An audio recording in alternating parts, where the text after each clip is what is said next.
Okay, hi all. Welcome to my kitchen. Today's Monday. It is August 19th. And today we're going to do one of my favorite pies. It happens to be one of my husband's favorite pies. And that's lemon meringue pie. Now, you may notice that there are 3 pie plates right here that have crust in it. And I'll explain that in a minute. I had a little failure earlier this morning when I tried to roll out my homemade pie dough. And I got so frustrated that my husband was nice enough. He ran Aldi's and bought the pre-made pie dough so that I could get with this. So I'm going to tip you guys over. So these two, this one and this one, are the Aldi's pre-made pie dough. This one was my attempt at a homemade pie dough, and you can tell that it's flaking. It looks horrible. It does not look great, but we may do something with that pie dough. So for a lemon meringue pie, you have to pre-bake your pie shells. And unfortunately, if you use the ready-made pie dough, a lot of times what will happen is as it cooks in the oven, it will start to slide down from your pan, no matter how much you fork it. And I'm going to turn you guys over a little bit, and I don't know, you can see the fork marks on this one, and maybe you can see, hopefully you can see it really good on this one. I forked the daylights out of it, and it still fell. Now, there are a few things that you can do to prevent this from happening. One, you can buy through Williams-Sonoma or any good cooking stores that sell cooking appliances, you can get pie weights. And that actually will help hold your pie shells in place. The other thing you guys can do is go to your local grocery store and get the cheapest bag of beans. Now, you cannot put this in the pie shell as it's cooking. You need to put this in a oven-safe container or an oven-safe pie thing, and that'll weigh it down. The third thing you can do is if you have multiple pie plates, is just take one, put it in, and let it bake. You might need to go a little bit longer than the recipe does, but that'll actually also help keep your pie plate or your pie crust in place. So now that we have those, they've been pre-baked. You're going to want to pre-bake them according to the package. If you're using one of these, I'll show you what this says. You're going to want to follow their instructions on here to pre-bake them. If you're doing one from homemade pie crust, well, then you just want to follow whatever your recipe is for a pre-baked pie shell. And the reason you need to pre-bake a pie shell for a lemon meringue pie is when you put the pie shell or the pie back into the oven to brown the meringue, you're actually not leaving the pie in long enough for the crust to actually cook. So if you don't pre-bake it and you do the filling, you put your meringue on, you pop it in the oven, what's going to happen is when the meringue is nice and golden brown, and you pull it out and you let it cool down, what actually happens is the pie shell underneath all of that weight is not going to be a cooked pie shell. And you're going to have a raw pie shell and a cooked topped pie. So don't do that. Always pre-bake your pie shell. Okay, so while these are cooling, we're going to go on to the next ingredients. And I did pre-record me doing my pie shell, but it came in such a disaster today that we're just not going to use that. So I'm going to give you guys a moment to take a look at the recipe. This is my grandmother's recipe. If you need to pause the video right now to write things down, now is the time to write things down, and that's the recipe. I will go over it as we go on. So you're going to need 1 1/4 cups of sugar, and I've already measured that out. You're going to need 2 cups of boiling water. I haven't done that yet. I do have my 5 tablespoons of cornstarch. Now you might be wondering why you use cornstarch and not flour. Well, the reason is if you use flour in the lemon meringue pie, a lot of times what'll happen if you don't cook the flour long enough, you're going to get a flour taste in your lemon meringue pie filling, and you don't want a flour taste. The cornstarch will absolutely not taste like corn. It won't taste like anything. It'll just allow the lemons to do their thing, and it'll be a great pie. So you need 1/3 cup of lemon juice. Now, because this is a lemon meringue pie, you're going to juice at least 2, sometimes 3, depending on the sizes of your lemons. You're going to juice them after you've zested them. You need 3 egg yolks. Now, this is very important that you have a egg strainer, and I do have one right here.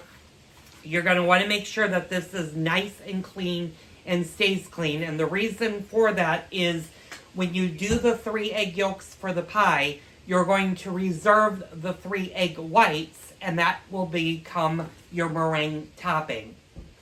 You need 1 tablespoon of lemon rind, and that's usually 2 lemons. Sometimes it's 3. If the lemons are smaller, you're going to need more lemons. If the lemons are big, you're going to need less. Usually, rule of thumb for a lemon meringue pie are 2 large lemons. Sometimes you need a 3rd one. And then you need 2 tablespoons of butter. So, her thing is mix the dry ingredients. So that would be the sugar, the cornstarch. So pretty much the sugar and the cornstarch, you're going to mix those. So let's get a big bowl, and I'm going to just pour my sugar into it, and I'm going to pour my cornstarch.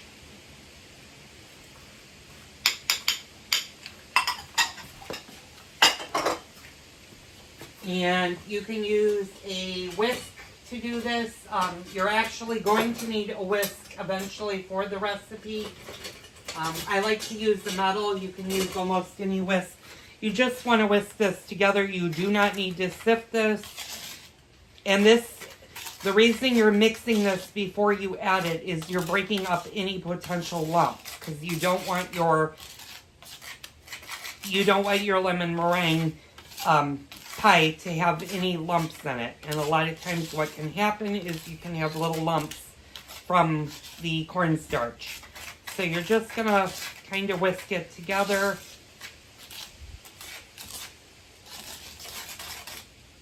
And you're going to give that a mix. Okay? So, you're going to put that into a large saucepan, which I have on the stove.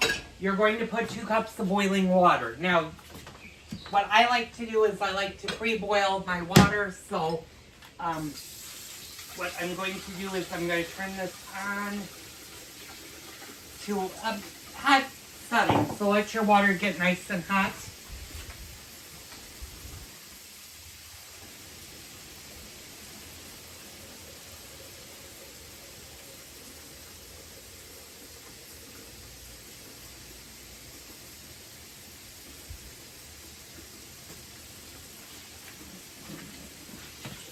So this will take a couple of minutes. In the meantime, let's get our lemons out. I'm going to turn you guys around. And some of my lemons were actually starting to rot because I bought them a couple of weeks ago at Costco, because I've been making lemon cake and lemon pies. And then I also used them when I made our first peach pie of the season. And probably, unfortunately, this year it's probably going to be our only lemon or peach pie this year, because Michigan had a horrible season with their peaches, and that was solely due to we had a really, really, really mild winter. And you might think, well, if you had a really mild winter, wouldn't that do well for the peaches? Well, no. Actually, the peach trees in Michigan actually need the snow and cold to thrive and rejuvenate for the spring production. And because they didn't get that this last winter, what happened is half of the peach trees just didn't do well and didn't produce any fruit. And peaches also have gotten a little bit more expensive this year. So that's about 2 cups of water. What we're going to do is we're going to pour this into our saucepan. And we're just going to bring that to a boil. Now, while that's coming up to a boil, what we're going to do is we're going to grab our lemons. And these are kind of medium size. So if you get bigger lemons, you're going to use less lemons than what I'm going to currently use. And for this recipe, I would say it's going to take 3 to 4 of these. So you want to just make sure that your lemons are nice and good. And they are. And Costco sells lemons. I think these were $6 for a, I believe this is a 5-pound bag. Yeah, 5-pound bag of lemons. So if you do a lot of recipes that require lemon rind or lemon zest, it's always nice to get a big bag. You can keep them in the refrigerator and usually they'll last a good 2 to 3 weeks refrigerated. If you leave them out, they're going to rot a lot faster. So let me just grab my recipe box. And I am actually baking, the reason I'm baking 2 lemon meringue pies is I'm actually doing one for a special lady at the pantry. I happen to know that lemon meringue pie is her favorite pie. And because she has been so kind to me at the pantry and stuff, I said, you know, maybe a little birdie will get busy in the kitchen and make you a lemon meringue pie. And since tomorrow happens to be my pantry day, I can do that for her.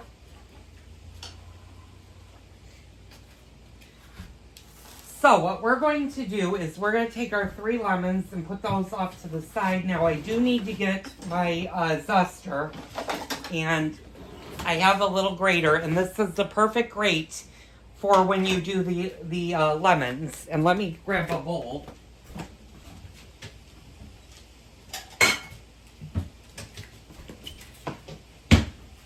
And I've got my bowl. And we're just going to zest into it. Now, if your lemons have these little tags, you definitely want to remove those. You do not want to grate those into your pie. Since my water is already boiling, let's do that. Because the next step is going to require you to stir continuously for 15 minutes. Oop, and I just peeled off my nail polish, which is not a good thing because I've got to knit tonight, so I knew that was happening. And I hope you guys are enjoying or enjoyed the first crafting video that I posted. I may do that weekly, and if you're eager to learn how to knit or crochet, I can kind of teach you how to crochet. I'm going to be unable to do knitting, and the reason being is if you're a left-handed knitter like me, there are 3 different ways you can knit. And I know I'm going off topic from the pie. And I'll get into that on probably our next crafting video on why I would not be a great teacher for you if you're a right-handed knitter. But we'll do that later. So what you want to do is you just want to zest these lemons. And again, you just want the yellow part. You do not want the white part. So if you start to get down to the white part, stop, move on.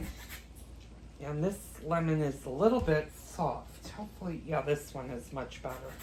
All right. Sometimes you get, if your lemons are really, really soft or overripe, you may have a hard time zesting them. Just find another lemon. So, I'm just going to continuously move on.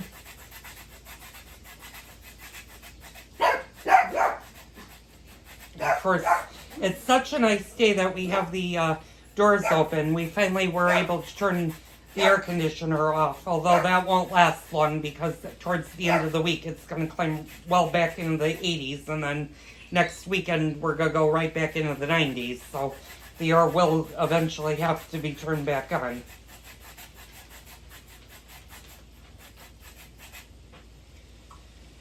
So I'm almost done zesting the first lemon, and you want to basically, when you zest the lemon, go all the way around the sides, do the top on both sides, and that'll be your first lemon. So I'm going to go ahead and finish that.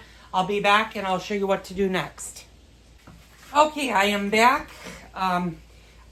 You might notice I have quite a bit of fresh lemon juice, and the reason I have so much lemon juice is, don't forget, I'm doing 2 pies. I'm doing one for us and one to give away as a special treat for one of the special ladies at the pantry.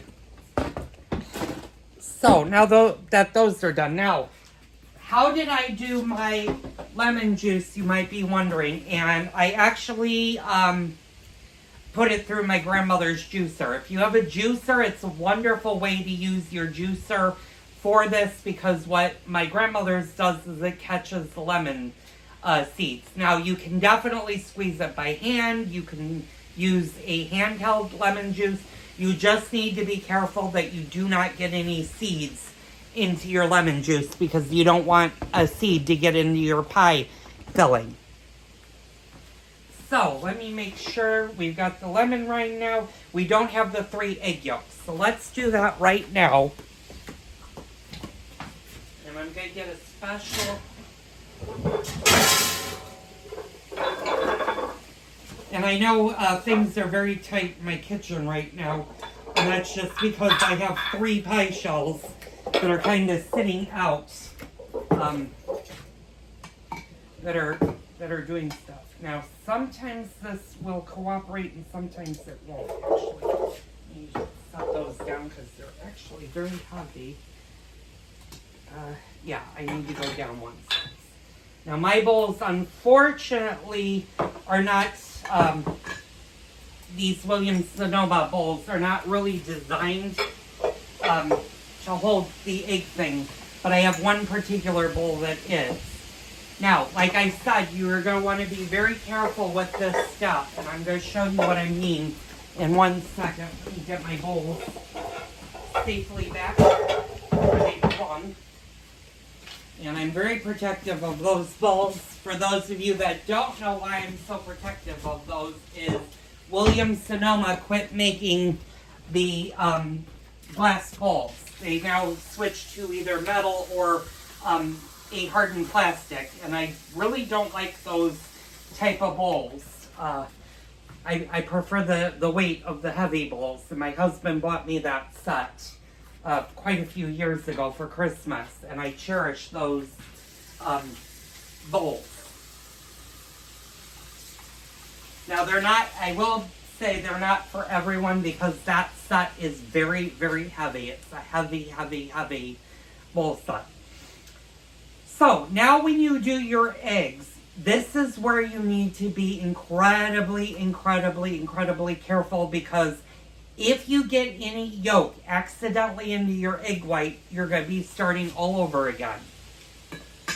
An egg yolk will ruin an egg white, or it will prevent the egg white from actually forming stiff peaks. And you want to pay a little bit closer attention to what you're doing when you separate your eggs, especially if you're going to make meringue. So I gotta go over here and get another bowl. I'm gonna turn you guys around, and while I was over there, I should have grabbed the eggs. Now, you can use white eggs, brown eggs. It doesn't matter what eggs you use. Make sure that they're large eggs. And I think today we're going to use brown eggs that I have, because they're a little bit older than the white eggs, and I kind of need to get rid of these. So this recipe calls for 3 eggs. And these are just beautiful brown eggs. Now what this will do is it'll give the lemon custard just a little bit more of a sheen. So, like I said, you need to be very careful when you crack your egg. Not to break, you do not want to break the yolk at all. Pardon my moving you. So once that has come out,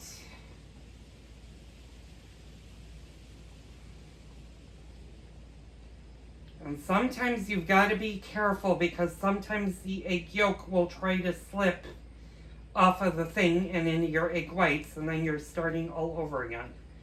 So you just want to kind of be careful. Sometimes, there we go. Okay, so that's one. I'm going to show you how pretty this is. Now I did get a little egg yolk onto this, and like I said, it's very, very, very important that you don't have any yolk in your egg whites. So we're going to do the next one. We're just going to gently, gently, gently, gently. Okay. Oop. Sometimes you can help. You can just grab. And what I do is very slowly.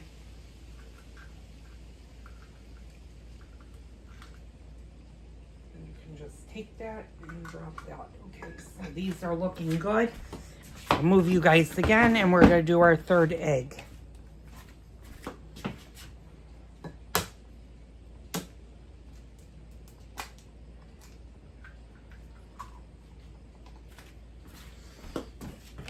And I'm going to show you up close what this looks like once I separate them. Now, if you're going to do more than one pie like I'm going to do, it's going to be 6 eggs. But I don't advise you to do them all at the same time because then it makes it a little bit harder for the recipe because you're basically doing double work. So do one pie at a time is what I would recommend doing, and then make sure you keep your eggs cold. That's the next trick with this. So I'm going to tip you guys over so you guys can see this. So these are the egg yolks, and there's 3. One actually broke when I put it in. That's my egg whites, and if you don't see any orange in your egg whites, you're good to go. Now put your egg whites back in the refrigerator. Egg whites be stiffer if they're cold versus room temperature. You don't want to try to do a room temperature egg white because those usually don't beat as well as cold.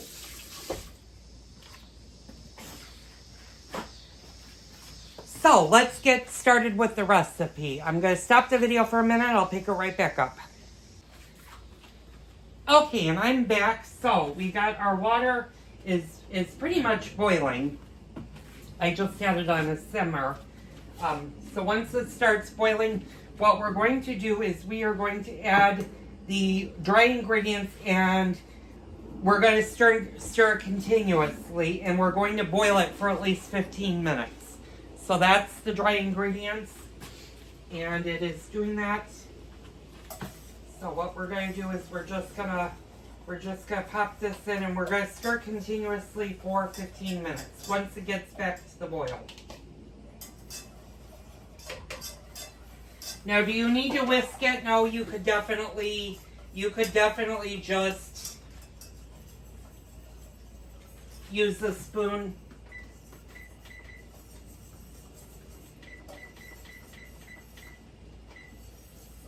Since that is boiling, you can turn your heat down to a medium-low, and you're just going to stir continuously for 15 minutes. And this is going to be nice and thick, and it's going to leave a streak. When you put a spoon in, it's going to leave a streak, and I'll show you that once we get closer to the 15-minute mark. Oh, spoon. Okay, so what we want to do is we just want to stir this. Yeah, and this should be nice and thin. And you want to make sure that this is boiling the whole time. Now, it doesn't have to do a hard boil. I can do a gentle boil.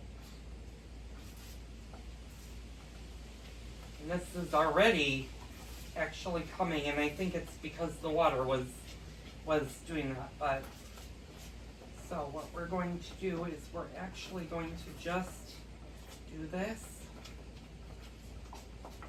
for 15 minutes. Yeah, this is already getting nice and thick. So I'll show you kind of what I mean, and you can tell that this is getting thick. See how thick that's getting? It's kind of hard to show you, and I really can't move the things. So we're just gonna cook this, and it's gonna get thick.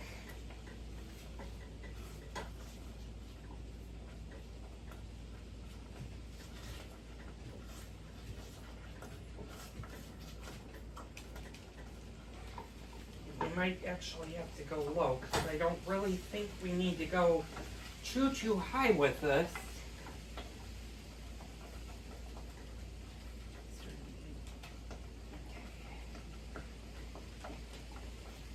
One thing I forgot to get out was the butter, so I may have to have my husband, if he'll come up and get the butter.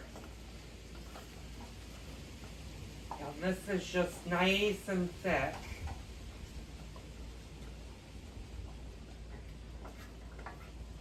Boil at least until thick and spoon leaves the streak. Well, I'm actually now leaving a streak, so I'm wondering if this is not going to need to go the 15 minutes. But this is actually leaving streaks now.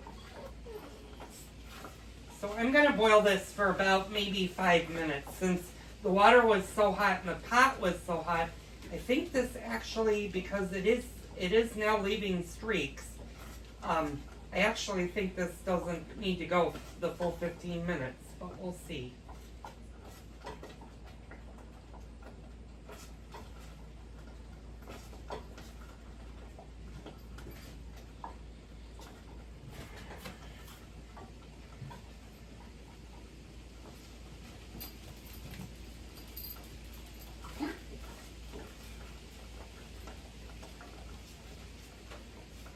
So as we stir this, yeah, this is definitely leaving streaks now. So I would say maybe the 10-minute mark, this will actually be done.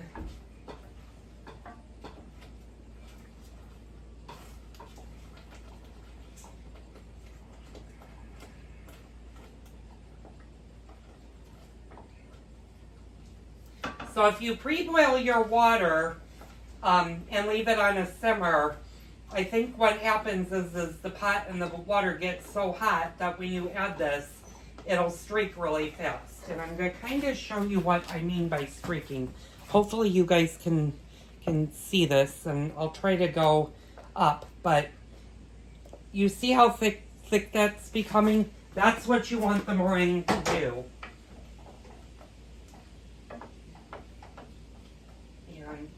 This is definitely leaving streaks. So when we get to the 10-minute mark, we'll do the next thing.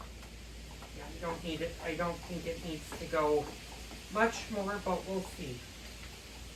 Yeah, we might do a little bit longer just to do it, but this is definitely, I can see the streaks in it.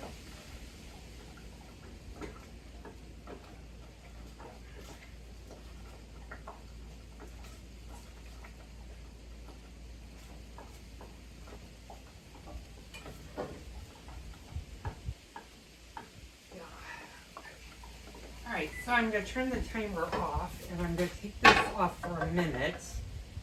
And what we're going to do now is a very important step. So what we're going to do is, let me grab a big spoon. And this is where your whisk is going to come in very handy. You want to make sure you have the whisk at the ready, because as you add a little bit of this into the egg thing, you're going to need to whisk very, very vigorously. So I'm just going to take a little bit of this and I'm going to spoon it in here. And we're just going to hurry up and whisk this because we don't want our egg yolks to become scrambled eggs. So now that's, because you don't want to cook your egg yolks. Okay, so now I'm going to take this out. That's very, very, okay, so now what we're going to do is we're going to just work this really, really fast and we're going to whisk this in. You want to make sure that you're whisking really, really fast because like I said, you don't want your eggs to cook. You don't want scrambled eggs, but you do want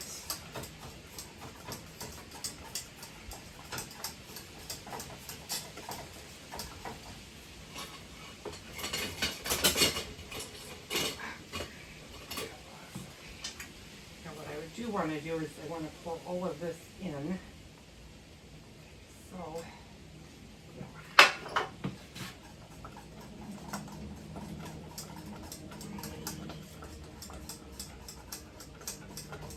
Bob, can you get the butter for me, please? I need refrigerated butter because I need to add 2 tablespoons. Here or upstairs? No, upstairs, please.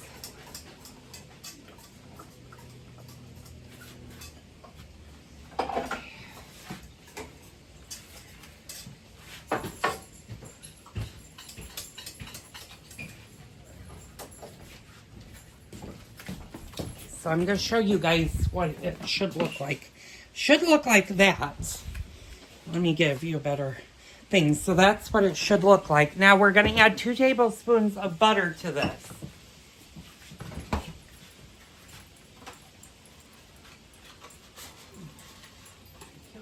I didn't have one that was, oh, that's all right. I don't know.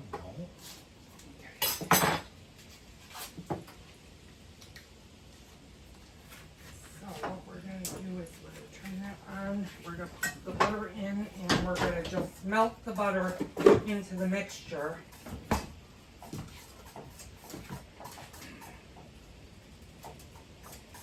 unfortunately, it's stuck in the wire whisk, but it will start to melt.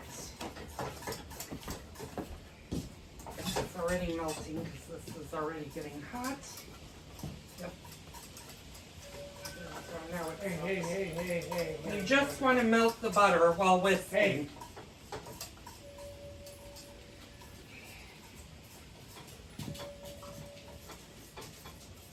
At the same token, we're going to add our lemon rind to this.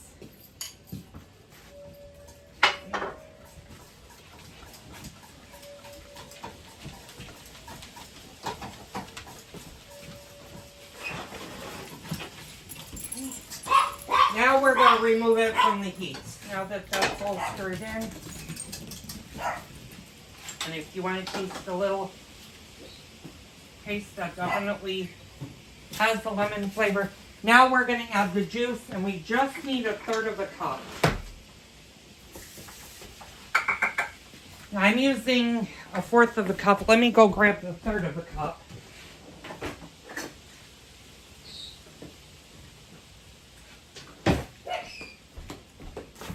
Now you can actually use the measuring cup for this. So I'm just going to pour 1/3 of a cup into my thing, and hopefully I didn't get. I thought I saw a seed. I did see a seed. You have a seed. Oh, that's actually butter. That wasn't a seed. Okay, and then you're just gonna mix this in.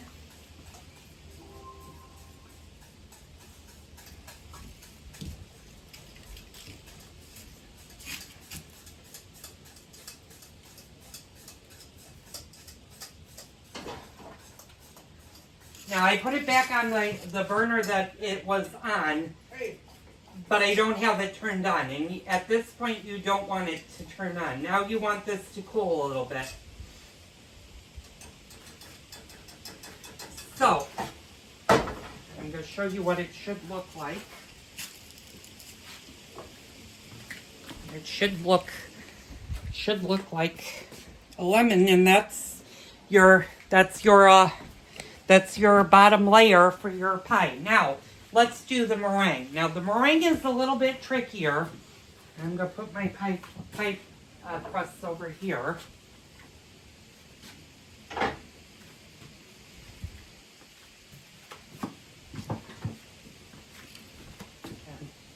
I'm going to move this out of the way for a minute. Actually, what I'm going to do is I'm going to get set up for the meringue, and I'll be back in a few minutes and I'll show you how to do a great meringue topping. Okay, I'm back. It took me a minute to get set up for this. Like I said, you want everything to be pristinely clean when you're doing a meringue. Now, you'll notice this white horse is my grandmother's KitchenAid stand mixer. I'm electing to use it rather than mine because mine's much larger than this one. So I have her stainless steel bowl and I have our wire whisk. And you want to make sure, again, that both this and the bowl are totally clean and that there's nothing in there because you want your egg whites to get nice and stiff. So what I'm going to do is I'm going to add our egg whites to the bowl. I'm going to set that aside. And I am going to start to beat these. Now, when they start to foam up is when you're going to start adding your cream of tartar and your sugar. And you're going to do the sugar a little bit at a time.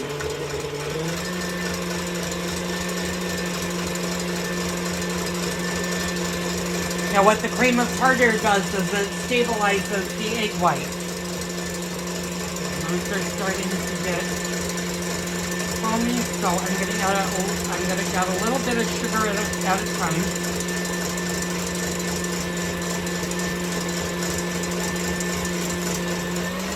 And you want to go to your highest setting. This is when you now want the mixer to go to the highest setting.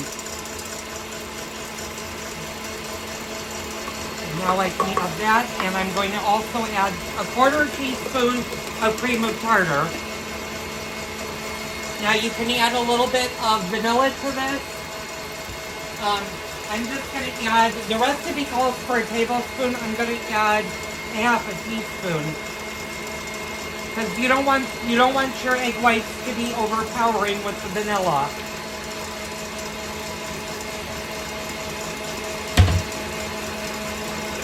Now, you're going to beat this until stiff peaks form. And that's going to take about 3 to 4 minutes for them to do. And I'm going to kind of show you what it's doing in there. But you want stiff peaks to form.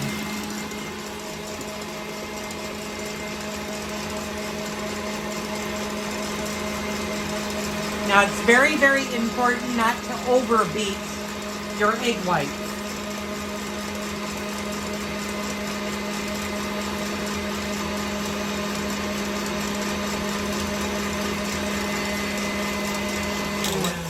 This is doing, if this is stiff, and no, that is actually not quite stiff, so we're just going to beat this some more.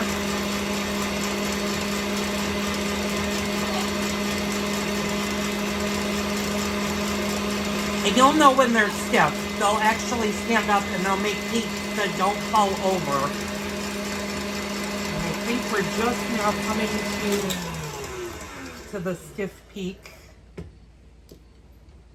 And the quickest way to tell if you have stiff peaks, and that's not quite stiff. Getting there. It should only need a couple of more turns of the beater. Yeah, we're almost there.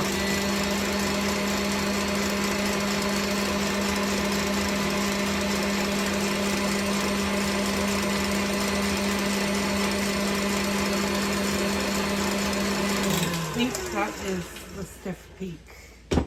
Yeah, that's a stiff peak. So now you can see, you see how that's holding its shape down there? And let me get you in closer, but let me take this off and I'll actually show you what a stiff peak is supposed to look like. So, if they do that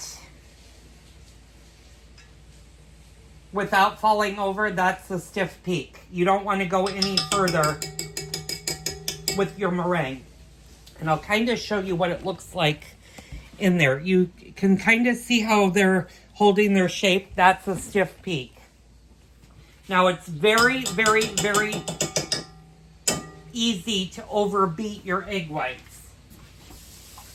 And you do want to use self-control not to do that, because if you make them too stiff, what happens is you have a very, very, very stiff pie. So what I'm going to do now, what we're going to do is we're going to we're going to spoon our filling into our pie dough.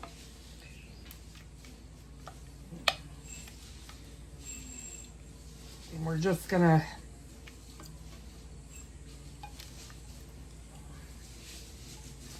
get this all out. Now, if it's cooled for too long, you can always put it over a low flame and heat it just a little bit. And we're going to spread this out.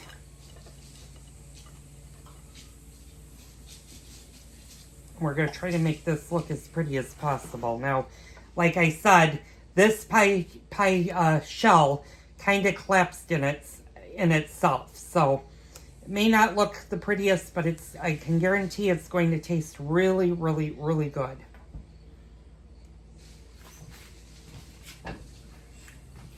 And that tastes beautiful. Now, what you're going to want to do with a clean spatula, again, is now you're going to put the meringue on the top of the pie. You're just going to spoon it in.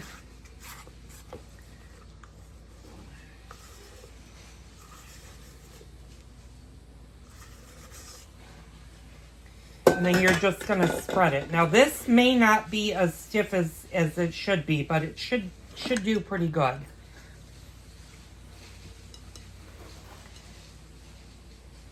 Yeah, you're just going to cover it, and you're going to make like little swirls around it.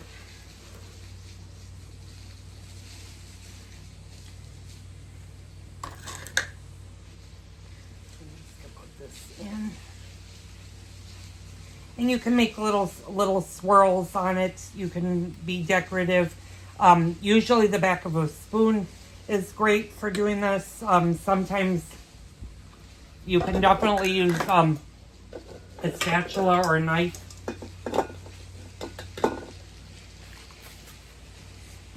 And then what you're going to do is you're just going to pop it into a moderate oven. I have my oven set for 450. You're going to bake it for about 25 minutes until it's golden brown all over. And then you're going to allow it to fully cool. So I'm going to pop it in at the top. I'm going to turn my oven on.